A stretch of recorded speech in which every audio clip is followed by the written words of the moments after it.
Bonjour Pauline, Bonjour.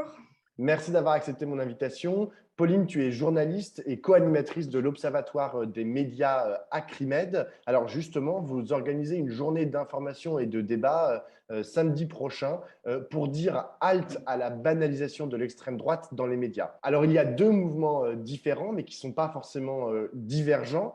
C'est d'une part la consolidation de médias d'extrême droite, comme Valeurs Actuelles, qui a renforcé sa présence, ou la mue de CNews.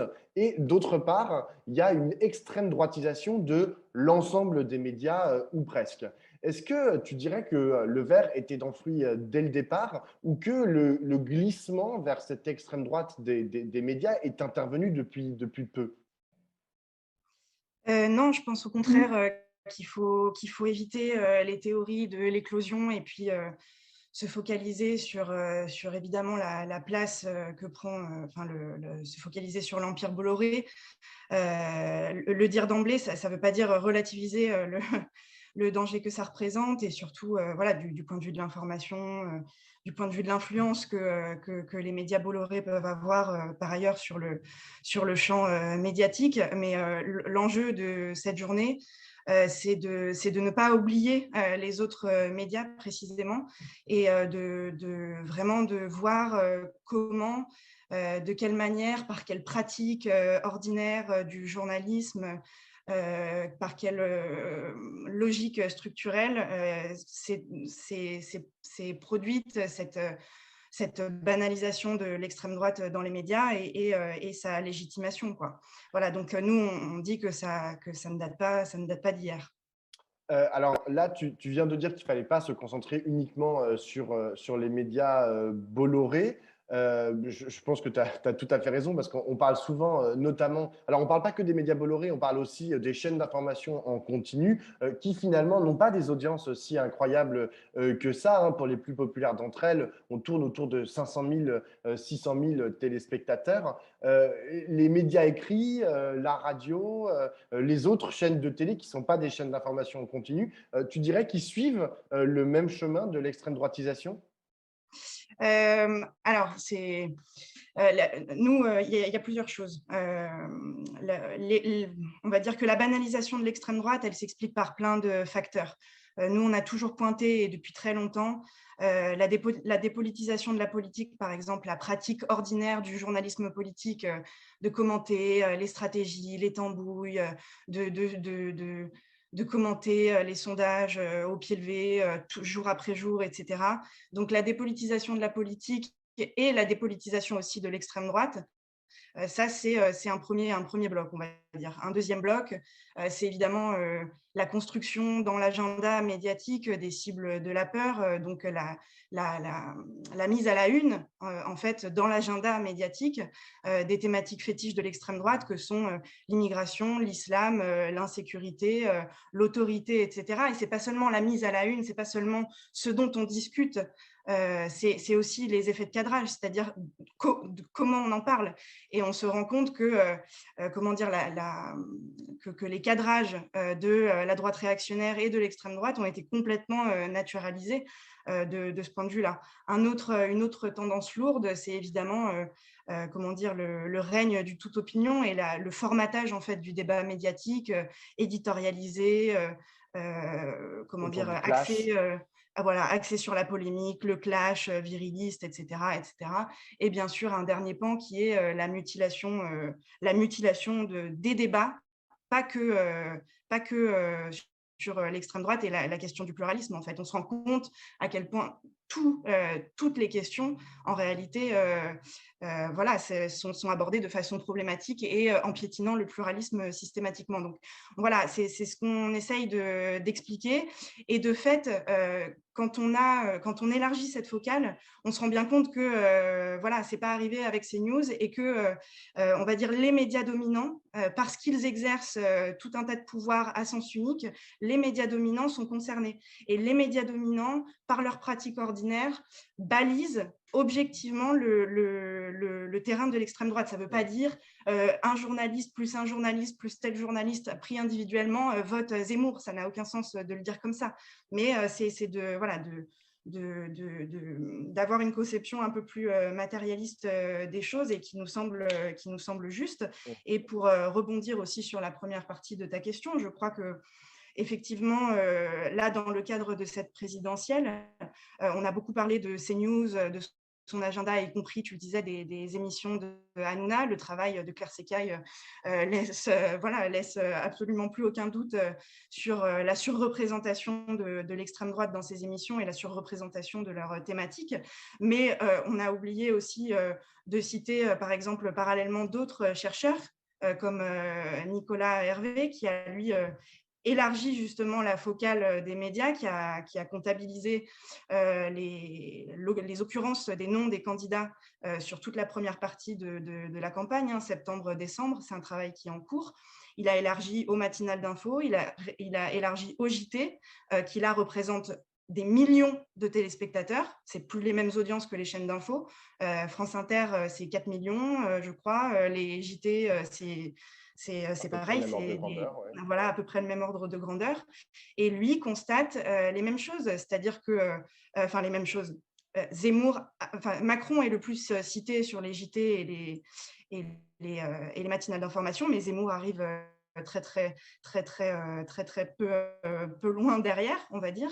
Et évidemment, la gauche, entendue en plus au sens très large, c'est-à-dire pour vraiment on a dit la gauche, en gros, de Hidalgo à Nathalie Arthaud, donc c'est quand même voilà, très très large, on va dire. Et ben, la gauche se ramasse systématiquement les miettes, c'est-à-dire qu'elle est tout le temps reléguée au second plan, au troisième plan même, puisque la droite est plus représentée.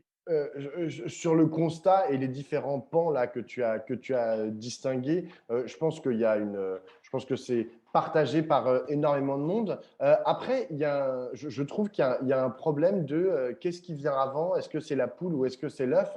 Parce que du coup, est-ce que toi, tu considères que ce sont plutôt les médias qui sont le reflet d'une société qui s'extrême droitise, ou est-ce que c'est les médias qui emmènent la société vers l'extrême droite? En fait, quelle est la part de la responsabilité des médias dans cette extrême droitisation de finalement tout le champ public?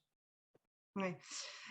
Nous, on a toujours écrit depuis très longtemps que les médias n'étaient pas les principaux responsables de l'enracinement de l'extrême droite dans la société. Ça, on renvoie aux analyses, par exemple, qu'a pu faire Hugo Paletta récemment sur la menace fasciste. Je pense que voilà, il identifie des tendances longues, qui expliquent l'enracinement de l'extrême droite dans la société, quoi. Donc ça, je pense qu'on le garde. Par ailleurs, voilà, je pense que dire ça, en fait, ça ne veut pas dire que les médias n'ont pas d'influence, et n'ont aucun rôle dans la progression de l'extrême droite. Je pense que nous, on a toujours insisté en parlant justement de banalisation et de légitimation. Après, il faudrait des travaux de sociologie de la réception, de sociologie électorale, etc., pour vraiment détailler tout ça. Mais ce qui est sûr, c'est qu'ils exercent des effets de loupe et des effets de loupe déformants qui sont absolument indéniables. Et les effets de cadrage dont on parlait tout à l'heure, c'est-à-dire la manière dont alors déjà, ce à quoi on pense, ce dont on débat en fait, et donc quand on a dit ça, c'est aussi tout ce dont on ne débat pas. Ça a des influences absolument certaines. Et la manière, encore une fois, dont on traite les questions, ce qui est encore différent, c'est là, il y a évidemment, comment dire, ils ont des influences et du coup, il y a, ça pose un vrai problème démocratique, quoi, et a fortiori pendant une campagne présidentielle, quoi. Ouais, on va revenir sur la question démocratique, mais d'abord, ces effets de cadrage que tu pointes et cette façon d'aborder les questions en mettant plus ou moins en avant les problématiques et les thèmes de l'extrême droite, est-ce que tu dirais que c'est fait de façon consciente ou totalement inconsciente de de la part des journalistes? Parce que tout à l'heure, tu as dit oui, on ne peut pas dire un journaliste puis un autre journaliste, etc. Sauf qu'au bout d'un moment, il y a un journaliste qui prend sa plume et puis qui rédige l'article, ou il y a un rédacteur en chef dans une chaîne de télé ou une radio qui décide d'un sujet, qui décide des différents protagonistes qu'il va inviter dans son débat ou qu'il va convoquer dans son reportage. Donc, il y a quand même une responsabilité. Et cette responsabilité, est-ce qu'elle est consciente ou inconsciente de faire le jeu de l'extrême droite? Eh ben, je pense qu'il faut, comment dire, tu parles des journalistes, mais tu as commencé toi-même à différencier. C'est-à-dire, on sait très bien que dans le champ, enfin, que le champ journalistique est extrêmement verticalisé, et que, comment dire, les dirigeants de médias et les chefs, ce que nous on appelle les chefferies médiatiques, qui concentrent l'essentiel du pouvoir éditorial, sont assez socialement homogènes, quoi. Donc ça, c'est déjà une chose. Ça ne veut pas dire, je ne sais pas quoi, que je, enfin, je sais pas si toute, on peut pas dire que toute vote à l'extrême droite, quoi. À mon avis, ça Oui, n'a pas mais de sens. la question, c'est est-ce que, par exemple, si tu prends un journaliste de CNews, est-ce que tu considères que c'est un travailleur ou une travailleuse juste qui essaye de faire son job comme un autre et que le problème se situe dans sa hiérarchie? Ou est-ce qu'il est aussi, dans une certaine mesure, responsable de la ligne éditoriale du média auquel il appartient? Bah oui, vaste question. Au bout d'un moment, je pense que là, en particulier, depuis septembre, c'était en tout cas le sens de nos publications, hein, d'interpeller plus seulement les chefferies médiatiques, mais aussi d'interpeller les journalistes dont on reconnaît les contraintes, etc. Mais évidemment qu'au bout d'un moment, quand on produit en fait de l'information, c'est quand même spécifique, voilà, et donc il faut quand même voilà, en tout cas, notre travail, c'est aussi d'interpeller pour voir ce qu'ils produisent et voilà, sur la nature des informations qu'ils produisent. Donc oui, responsabilité, oui. Quand on a interpellé de la même manière dès novembre les SDJ, donc les sociétés de journalistes, face à la bulle Zemmour qui a vraiment été, que nous, on a analysé en tant que tel, qui était un phénomène absolument spectaculaire d'un point de vue médiatique, sans précédent de notre point de vue. Voilà, on interpelle les journalistes et évidemment les chefferies médiatiques, mais je pense que ça sera le sens aussi de la troisième table ronde, hein, de l'événement du 12 février, c'est-à-dire d'échanger avec des journalistes, d'échanger avec des syndicats de journalistes.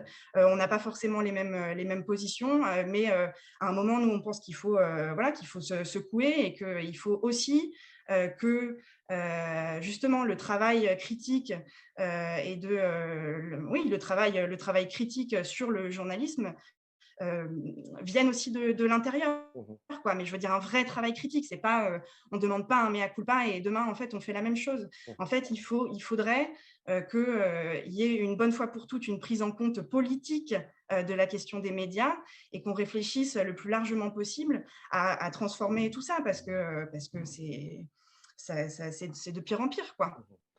Moi, pour faire partie, enfin, pour participer souvent, par exemple, à des débats sur BFM, je discute avec les journalistes, les rédacteurs en chef, etc., enfin, qui sont là-bas. Et parfois, je pointe ce que tu dis là en disant c'est pas possible, vous invitez trop l'extrême droite, vous parlez trop de Zemmour, on en parle tout le temps, machin, machin. Et là, ils me disent, il y en a un qui m'avait répondu il y a quelques semaines ou quelques mois, qui m'avait dit oui, mais on est un peu dépassé par l'histoire. C'est-à-dire que, est-ce qu'il n'y a pas aussi un problème dans la définition de ce que c'est qu'un média ou de ce que c'est que le journalisme aujourd'hui?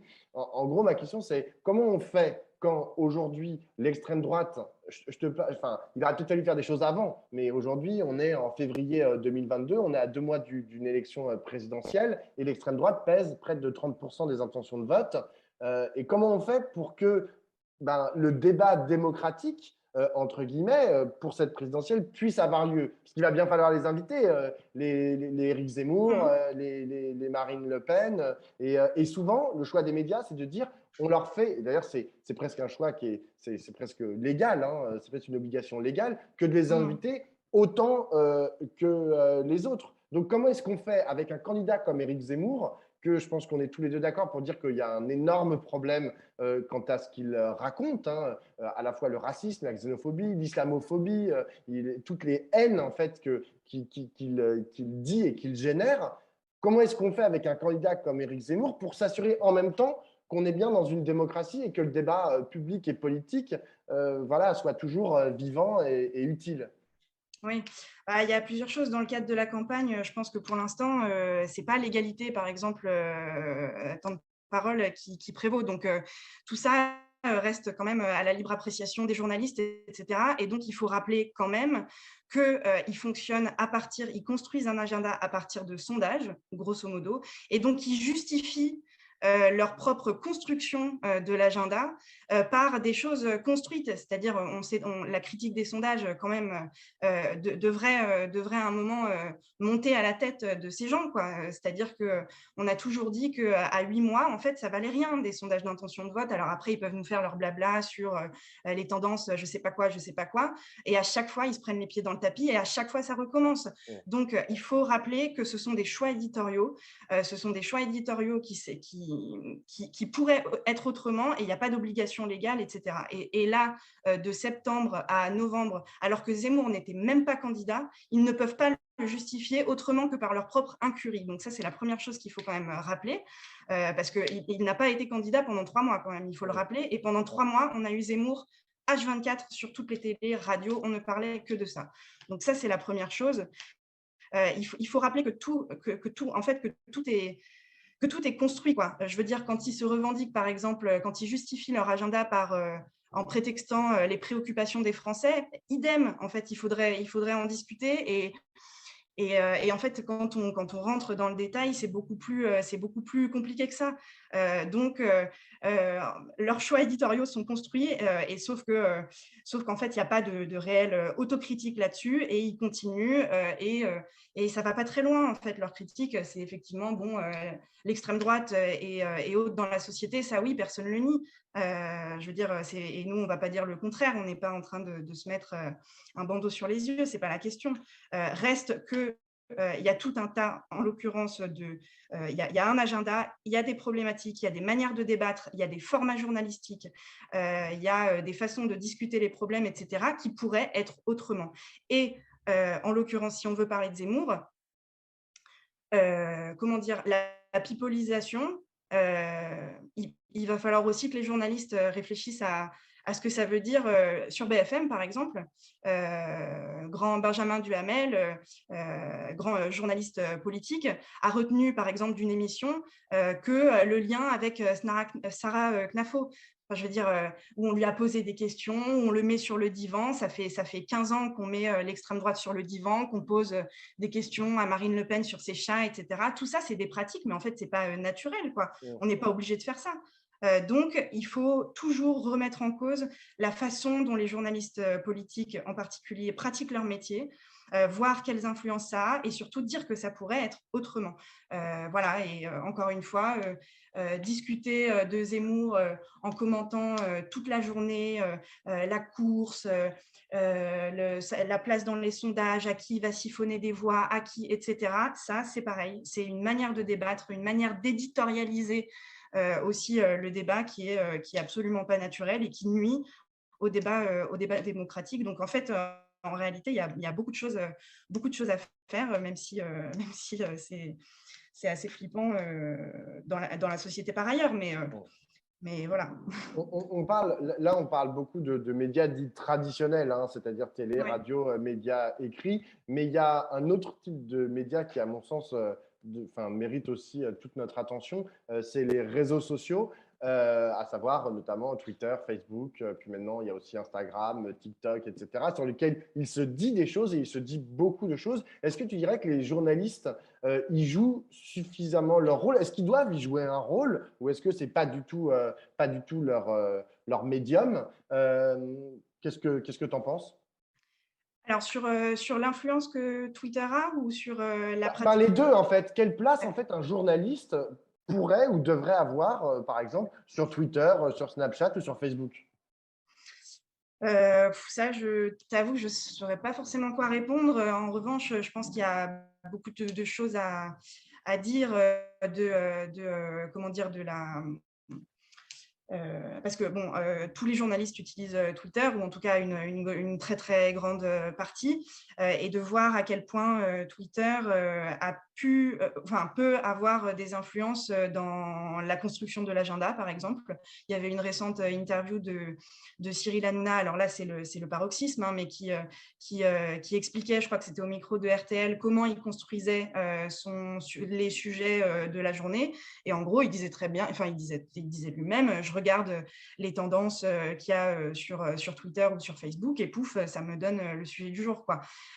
Et donc ça, évidemment, c'est quand même hyper intéressant, parce qu'on parlait des effets de loupe tout à l'heure. En voilà un qui est quand même, qui est quand même impressionnant, parce qu'il faut rappeler quand même la proportion de la population qui utilise Twitter. On se rend bien compte que déjà, ce n'est pas la population, ce n'est pas les préoccupations des Français. Voilà, donc je pense que c'est plutôt sur ça, quoi. Je pense que Twitter a été intégré, on va dire, dans des pratiques journalistiques, dans des manières de faire l'agenda, etc. Mais il n'y a pas de, comment dire, ça exacerbe peut-être des trucs qui existaient déjà auparavant. Je prends un exemple très Tu veux dire des concret. faiblesses du journalisme en Voilà, général. oui, oui, oui. Après, c'est pas, j'ai pas forcément pensé le truc, donc c'est pas ultra construit.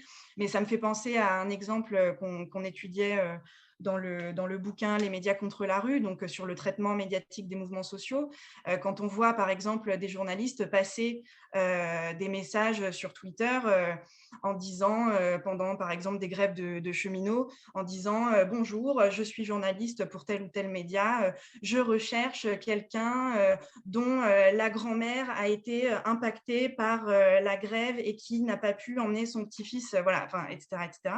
Donc ça, c'est, comment dire, et ça passe par Twitter. Donc on pourrait se dire, oh là là, mais en fait, ça ne fait que, c'est quelque chose que la préfabrication des sujets, en fait, la préfabrication des sujets, la manière d'angler les sujets au préalable, avant même d'avoir fait un terrain journalistique, c'est quelque chose qui existait déjà avant. Donc, en fait, voilà, ça se déplace sur Twitter parce que aussi ça répond à des contraintes journalistiques très précises, c'est-à-dire ça va plus vite, on n'a pas besoin on n'a même plus besoin de se déplacer, on envoie un message et on sait qu'on va avoir de retour et on doit balancer le sujet 2 minutes après. Donc, voilà, ça colle parfaitement aux contraintes de l'instantanéité, mais en fait, sur le fond, ça ne fait que déplacer des problèmes qui préexistaient avant les réseaux sociaux, quoi. J'ai une dernière question, Pauline. C'est un peu renverser la focale par rapport à tout ce qu'on disait. Et c'est par rapport à la diffusion, notamment du dernier numéro de Zone Interdite, qui était consacré à la montée de l'islam radical. C'était sur M6 à Roubaix. Et la journaliste Ophélie Meunier a été placée sur protection policière après ce reportage, parce elle a été la victime de nombreuses, enfin la cible de nombreuses menaces de mort. Là, on est dans exactement la focale et l'exacerbation qu'on dénonçait tout à l'heure. C'est-à-dire, ils mettent l'accent sur. Enfin, c'est exactement tout ce qu'on dénonçait.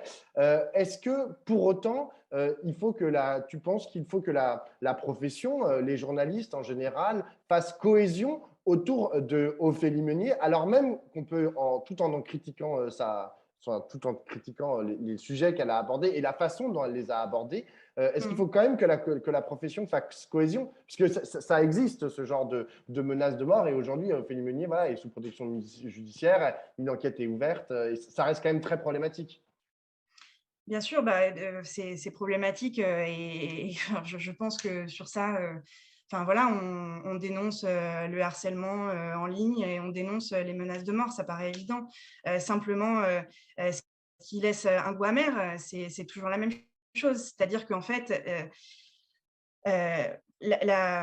comment dire, la cohésion et le soutien qu'il peut y avoir, qu'il peut avoir, n'entraîne pas des remises en cause profondes de la manière dont on produit ce genre de magazine et des moultes biais qui président à la fabrication de ce genre de reportage et dans la fabrication de ce reportage. Je renvoie quand même à l'enquête, à la super enquête d'Arrêt sur image sur ce sujet qui a ouais, on y apprend voilà, des choses quand même très, très intéressantes sur les pratiques journalistiques que là, en fait, voilà, qu'il faudrait remettre en cause tout simplement parce qu'en fait, euh, c'est ce qu'il y a de pire voilà, dans la fabrication, mais ça renvoie aussi à, voilà, sur les sujets de banlieue, je renvoie vraiment au travail de Jérôme Berthaud, la banlieue du 20h, qui est vraiment sur la pratique des journalistes, sur les liens avec les chiffres éditoriales, etc., qui est vraiment, qui pour nous est vraiment une référence. Voilà, c'est ça dont on voudrait discuter, c'est-à-dire au-delà voilà, des trucs du moment. Évidemment, on n'est pas pour menacer de mort une journaliste, quoi. Je veux dire, on n'est pas dingo. C'est pas la question. Mais pourquoi on n'arrive jamais à discuter ensuite de comment se fait ce reportage, des influences que ça peut avoir sur les gens, etc. En fait, tout ça, en général, est balayé et ça, c'est pas discuté. C'est pourtant absolument central parce que des magazines comme ça, ah bah, il y en a des dizaines et des dizaines et des dizaines. À chaque fois, il y a des contre-enquêtes qui ont beaucoup moins d'écho, par ailleurs, que, que les magazines en question. Donc voilà, c'est aussi des rapports de force là-dessus qui sont inégaux et ce serait quand même salutaire de pouvoir avoir un réel débat là-dessus, quoi. Bah, du coup, peut-être qu'un jour, il faudrait organiser en fait ces tables rondes et ces débats là, que tu appelles de tes voeux avec précisément les journalistes dont on parle depuis tout à l'heure, qui, genre, tu me dis si je me trompe, mais ne seront pas présents samedi à la journée de débat. Il n'y aura pas la rédactrice en chef de Zone Interdite ou genre des chefferies là, enfin des gens membres des chefferies dont tu parles, de CNews. Ils seront pas là Non. samedi. Et c'est vrai qu'on a rarement l'occasion de débattre et de discuter avec eux de ce que pourrait être, de ce que devrait être un journaliste en 2022. Mais donc Ouais, du coup, voilà, j'ouvre la porte à de prochaines oui. discussions. Et parce que tu parles de rapport de force, c'est assez intéressant. Tu as utilisé le mot de rapport de force. C'est vrai, c'est tout à fait juste. Aujourd'hui, il y a un rapport de force entre différents types de journalisme, mais il n'y a pas tellement d'unité, il n'y a pas vraiment de dialogue entre on va dire, le rédacteur en chef de CNews et le rédacteur en chef d'Arrêt sur Image ou de Mediapart. Et c'est peut-être ça le problème. Peut-être qu'il faudrait trouver un espace, un cadre où on puisse tous discuter. Je pense que le travail d'Acrimed, c'est aussi beaucoup ça. Je pense que, comment dire, alors, par ailleurs, ils n'interviendront pas aux tables rondes, mais je veux dire, l'événement est public, donc il y aura des débats avec la salle. Donc, si des journalistes de France Inter, de LCI, de BFM veulent venir participer, il y a absolument aucun problème.